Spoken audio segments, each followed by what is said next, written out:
Through oral history, students can reinforce their knowledge of the historical content presented in the standard course of study by hearing about historical events from people who remember them and can make a personal connection for them. Pearl Harbor. The attack on Pearl Harbor, or Hawaii Operation, as it was called by the Imperial General Headquarters, was a surprise attack against the United States Naval Base at Pearl Harbor, Hawaii, by the Japanese Navy on the morning of Sunday, December 7, 1941, resulting in the United States becoming involved in World War II. It was intended as a preventative action to remove the U.S. Pacific Fleet as a factor in the war Japan was about to wage against Britain, the Netherlands, and the United States. USS goes to Oklahoma, and then the rest of the ships they went for. Then after they hit some of the ships, then the other force of aircraft went heading towards the airfields. Hickam Airfield, Ford Island, which holds a lot of airplanes. Aerial attack waves totaling 353 aircraft launched from 6 Japanese aircraft carriers. The attack was one of the most important engagements of World War II.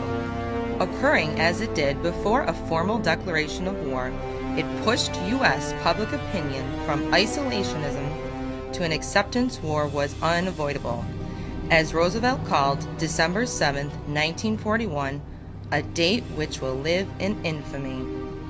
I ask that the Congress declare a state of war has existed between the United States and the Japanese Empire. I was 9 years old, and the priest at church, we would go to children's mass on Sundays, and Father Joseph Burke was his name, who later became Bishop of Buffalo. He was the one that told us about the attack on Pearl Harbor, because you have to remember there were 7 children, and we were all getting ready to go to church on Sunday morning, so there was no radio on then.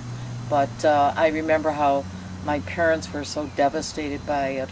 World War II, or the Second World War, was a global military conflict which involved a majority of the world's nations, including all of the great powers, organized into 2 opposing military alliances, the Allies and the Axis. The war involved the mobilization of over 100 million military personnel, making it the most widespread war in history. In a state of total war, the major participants placed their complete economic, industrial, and scientific capabilities at the service of the war effort, erasing the distance between civilization and military resources. Over 70 million people, the majority of the civilians, were killed, making it the deadliest conflict in human history. Cousin Joseph Driscoll was killed on the beach in Normandy. He was first declared missing in action on July the 28th, but later they did ship his body home. The total financial cost of the war is estimated at about $1 trillion, making it the most expensive war as all. The starting date of the war is generally held to be September 1939, with the German invasion of Poland and subsequent declarations of war on Germany by the United Kingdom, France, and the British Dominions. Some sources use other starting points, including the Mukden Incident, the Marco Polo Bridge Incident, and the attack on Pearl Harbor. The U.S. entered World War II because the Japanese bombed us because they thought it wasn't fair that they only had 9 ships and we had 15. We were trying to win because Germany was planning to, Hitler wanted to rule the world, and we didn't want to be ruled by Germany because we didn't think it was fair. Martin Luther King Jr. was a leader in the American Civil Rights Movement. A Baptist minister, he became a civil rights activist early in his career. He led the Montgomery bus boycott in 1955 through 56 and helped found the Southern Christian Leadership Conference in 1957, serving as its first president. These efforts lead to the 1963 March on Washington. On the March on Washington, and all these people had congregated for this speech, and it was such a beautiful speech, and you never did I imagine it in all my years that he would have been assassinated. There, he raised public consciousness of the civil rights movement and established himself as one of the greatest orators in U.S. history. In 1964, King became the youngest person to receive the Nobel Peace Prize for his work to end segregation and racial discrimination through civil disobedience and other nonviolent means. By the time of his death in 1968, he had refocused his efforts on ending poverty and opposing the Vietnam War, both from a religious perspective. And in the 60s, assassin came one day and shot Martin Luther King, which was very sad.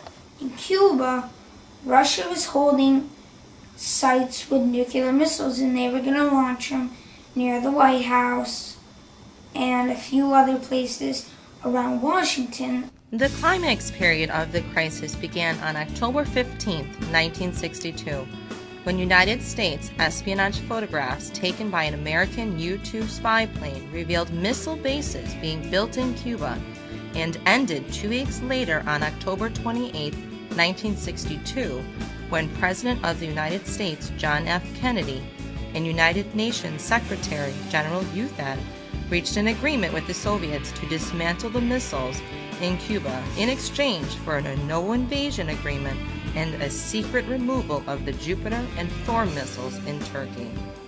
Nikita Khrushchev, who was the premier of Russia at the time, they didn't know if the United States didn't know if he was bluffing or not. But I remember the following day, the kids had all gone to school. That night when John Kennedy was talking, I was crying because I didn't know what was going on. The kids were down in the basement with their friends playing and laughing and unaware of just what the extent of this news was or anything about it. But the next day I went with my girlfriend and her baby, and we went out to the country. She lived in Niagara, Ontario, or Niagara Falls, New York, someplace. And then it dawned on me, I got to get back home, because I said, gee, the kids are there, and it was just like turmoil. The Cuban Missile Crisis was a confrontation between the United States, the Soviet Union, and Cuba during the Cold War. In Russia, it is termed the Caribbean Crisis, while in Cuba it is called the October Crisis.